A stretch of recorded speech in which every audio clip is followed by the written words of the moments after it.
Halo semuanya, jadi pada video kali ini kita akan belajar mengenai materi kriteria keputusan penganggaran modal. Oke, jadi di materi kali ini kita akan belajar ada 6 tujuan utama. Yang pertama yaitu menentukan proyek yang menguntungkan dengan penganggaran modal. Jadi penganggaran modal ini memang diperlukan ya untuk proyek yang menguntungkan agar kenapa? Karena biar anggarannya itu nggak over budget seperti itu. Jadi secara definisinya sendiri, penganggaran modal ini merupakan proses pengambilan keputusan yang berkaitan dengan investasi dalam aktiva tetap seperti itu. Kemudian lanjut ke tujuan kedua ya, yaitu payback period ya. Payback period atau periode pengembalian. Ini merupakan suatu kriteria ya, salah satu kriteria dari 4 yang biasa digunakan untuk menentukan apakah proposal investasi ini dapat diterima atau enggak. Nah, yang pertama tuh payback period. Ini merupakan salah satu kriteria penganggaran modal yang digambarkan sebagai jumlah tahun yang diperlukan untuk mengembalikan investasi kas awal. Jadi gampangannya payback period itu untuk melihat kapan nih kita balik modalnya gitu. Definisi payback period itu sendiri ini merupakan banyaknya tahun yang dibutuhkan untuk mengembalikan pengeluaran kas yang pertama dari proyek penganggaran modal, ya itu sama seperti kapan pada tahun keberapa kita bisa balik modal gitu ya.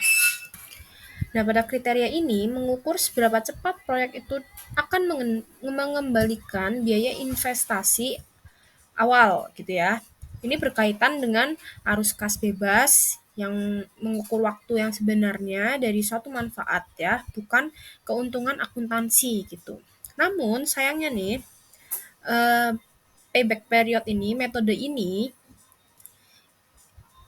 dia ini mengabaikan nilai waktu ya, dan tidak mendiskontokan arus kas bebas ini kembali ke nilai sekarang.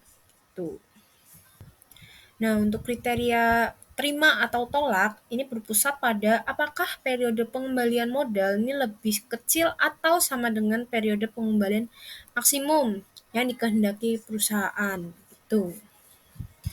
Nah, jadi untuk menghadapi kritik bahwa periode pengembalian ini mengabaikan nilai waktu uang yang tadi udah Anes bilang, jadi ada perusahaan yang menggunakan pendekatan periode pengembalian diskonto. Nah, ini tuh apa? Payback period diskonto tuh apa?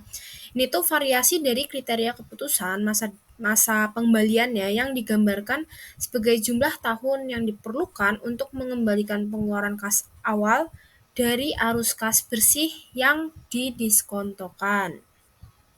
Tuh. Nah, metode period pengembalian diskonto ini sebenarnya mirip dengan metode periode pengembalian tradisional. Namun, metode ini menggunakan arus kas bebas yang didiskontokan ketimbang arus kas bebas akrual yang tidak didiskontokan dalam menghitung periode pengembaliannya gitu. Periode pengembalian yang didiskontokan ini didefinisikan ya sebagai banyaknya tahun yang diperlukan ya, yang tadi udah dibilang, untuk mengembalikan pengeluaran kas awal dari arus kas bebas yang didiskontokan ya. Kriteria terima tolaknya juga sama ya. Eh, periode pengembalian proyek yang didiskontokan ini lebih kecil atau sama dengan periode pengembalian yang didiskontokan maksimum gitu ya, sama. Nah, tadi kan Anes nyebutin ada 4 kriteria toh. Nah, ketika kriteria penganggaran modal terakhir, semuanya ini berkaitan dengan prinsip kedua. Prinsip kedua tuh bunyinya apa? Bunyinya gini. Nilai waktu uang yang diterima hari ini lebih berharga dari uang yang diterima di masa depan. Jelas karena apa? Karena adanya inflasi seperti itu.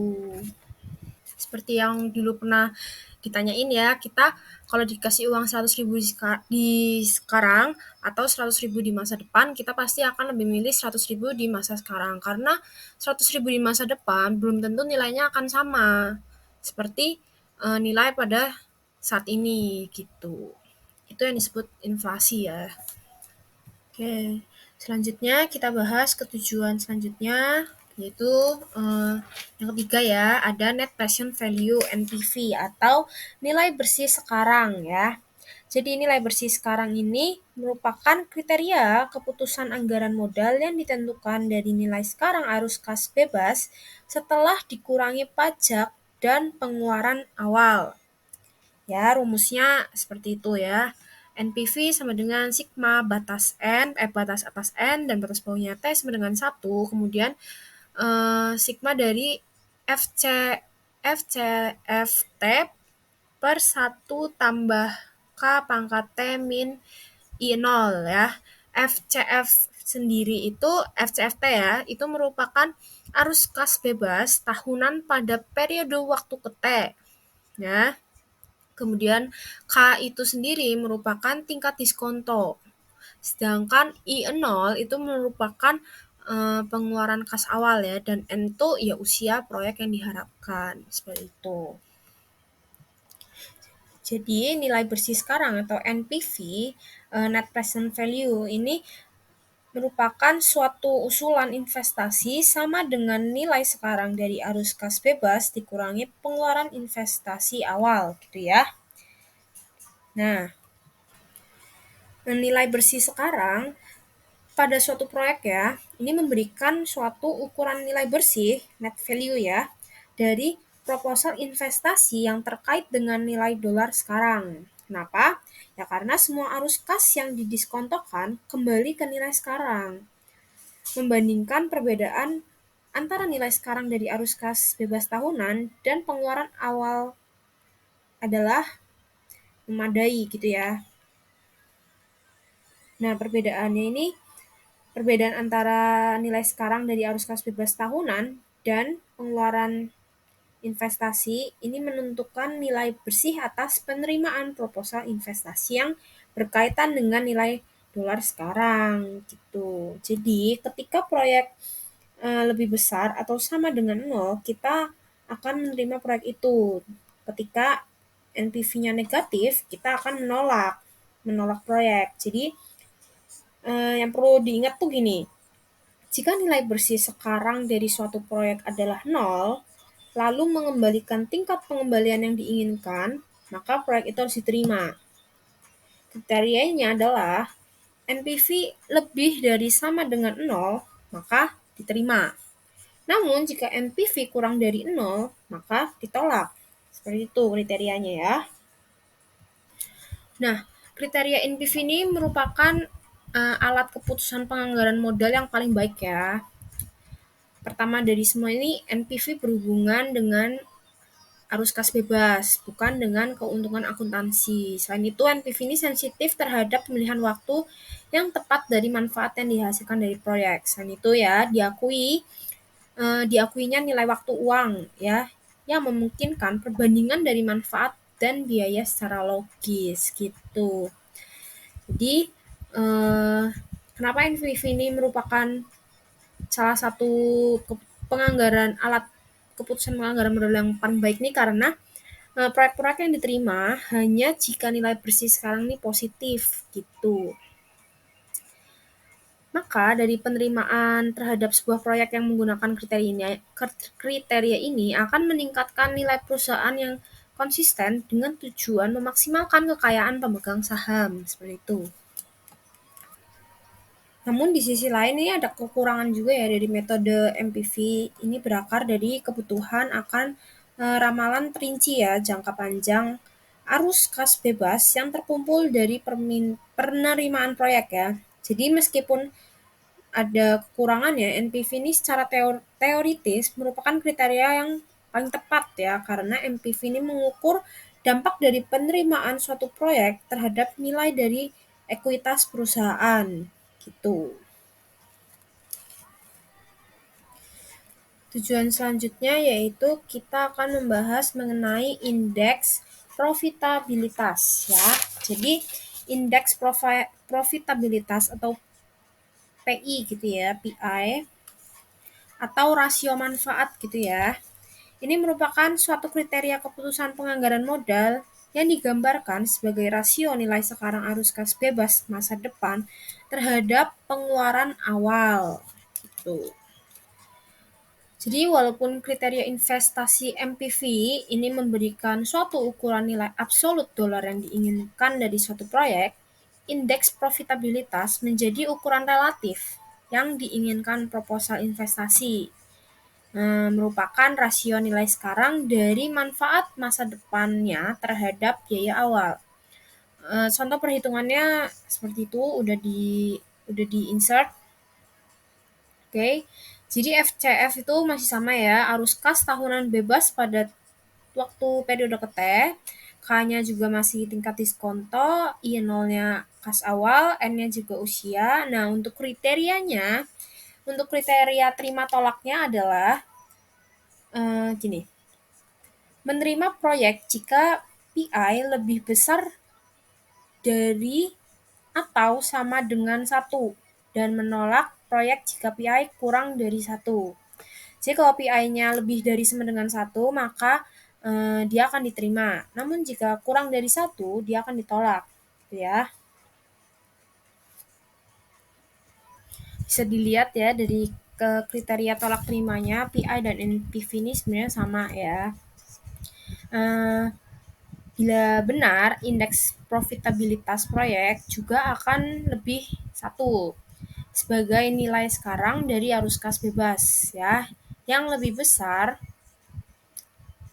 dari pengeluaran awalnya. Jadi kedua kriteria keputusan ini akan selalu menghasilkan keputusan menerima meskipun mereka tidak tergolong sebagai proyek yang bisa diterima dalam hal yang sama ya. NPV dan PI ini sama-sama mempunyai keunggulan ya. Keunggulan yang sama dibandingkan kriteria lainnya. Keduanya ini menghitung arus kas, mengenal pemilihan waktu arus kas, dan konsisten dengan tujuannya ya, yaitu memaksimalkan kekayaan pemilik saham. Namun, kelemahan utama dari kriteria ini, kriteria PI ya, ini sama dengan kriteria nilai bersih sekarang, sama ya, yaitu membutuhkan perincian perkiraan arus kas bebas selama masa hidup proyeknya, gitu.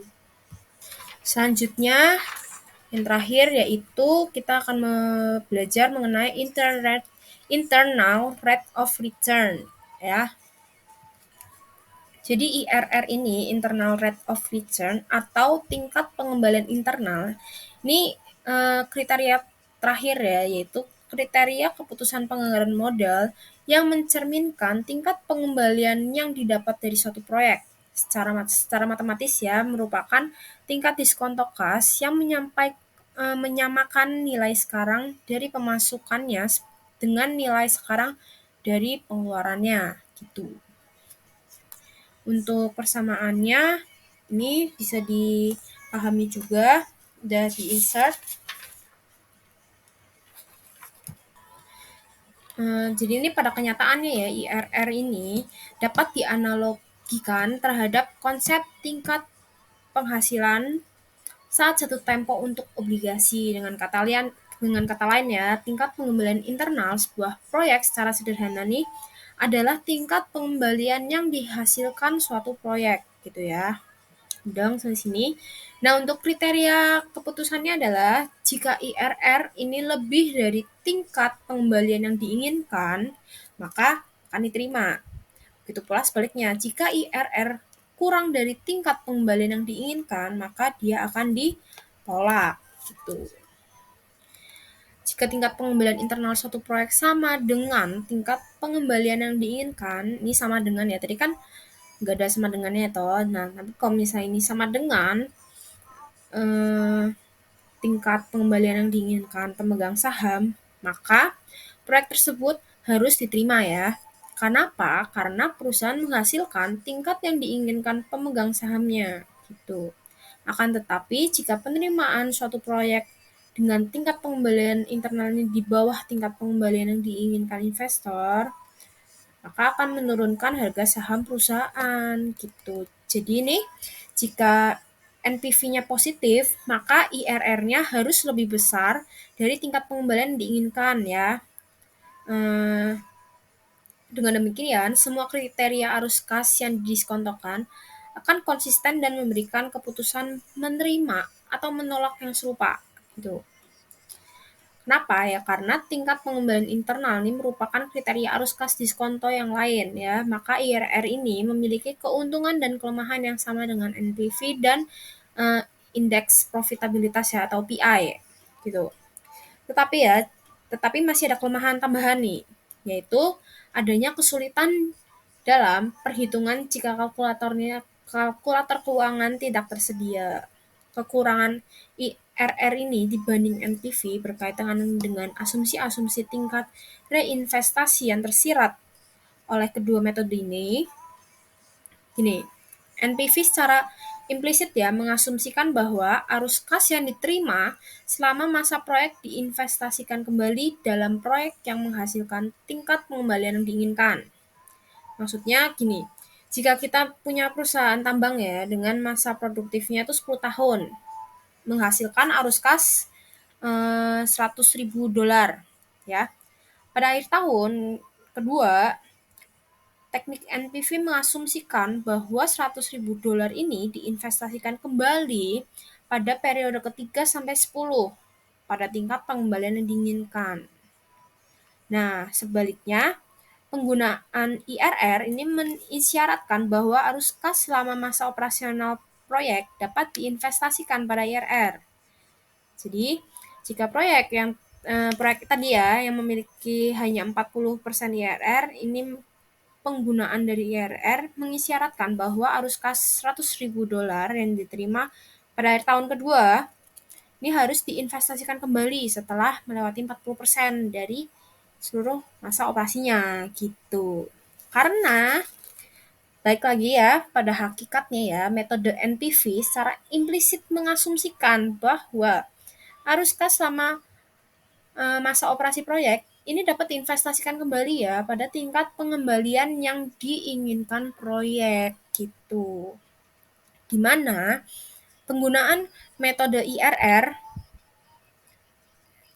ini tuh juga mengisyaratkan ya bahwa arus kas ini juga harus diinvestasikan kembali pada IRR gitu. Oke. Oke, terus selanjutnya yang terakhir etika dalam penganggaran modal ya. Jadi dalam penganggaran modal ternyata juga harus ada etikanya teman-teman. Nggak sembarangan gitu ya.